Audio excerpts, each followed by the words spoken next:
পৃথিবীতে এরকম কিছু কিছু মানুষ আছে যারা পরের উপকার বা তার উপরে যে মানুষটা নির্ভয়ে নির্বিশ্বাসে সব কিছু ত্যাগ করে তার সাথে চলে আসছিল, সে মানুষগুলোর প্রতিদান ভুলে যায়। আর আমি বা তুমি একজন মানুষ হিসাবে তো আমাদের কর্তব্য যে সে মানুষটার চোখে আঙ্গুল দিয়ে বুঝিয়ে দেওয়ার যে সে মানুষটা কত বড় ভুল করতেছে। কারণ এক সময় যদি তোমার হাত ধরে সে মানুষটা না আসতো, তাহলে হয়তো তার জীবনটা অনেকটাই অন্যরকম হতো, অনেকটাই খুশির আর অনেকটা আনন্দে ভরে যেত।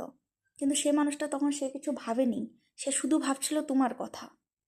তোমার হাত ধরে নিজের ফ্যামিলি নিজের সব কিছু ছেড়ে চলে আসছিল, আর তুমি তাকে আজ ছোট করতে, মুখে যা আসে তাই বলে অপমান করতে একটুখানি পর্যন্ত দ্বিধাবোধ করো না। তুমি কি ধরনের মানুষ? তুমি নিজেকে মানুষ বললে ভাবো? তুমি মানুষ না। তোমার আজকাল তো জীবজন্তুরও মনে একটা ভালোবাসা, একটা কষ্ট বইলা অনুভব হয়। তুমি তো মানুষ নামে কলঙ্ক। কারণ মানুষ হয়ে যদি নিজের স্ত্রীর মর্যাদা সম্মান দিতে না পারো, তাহলে তুমি নিজেকে মানুষ বলে গণ্য করো না।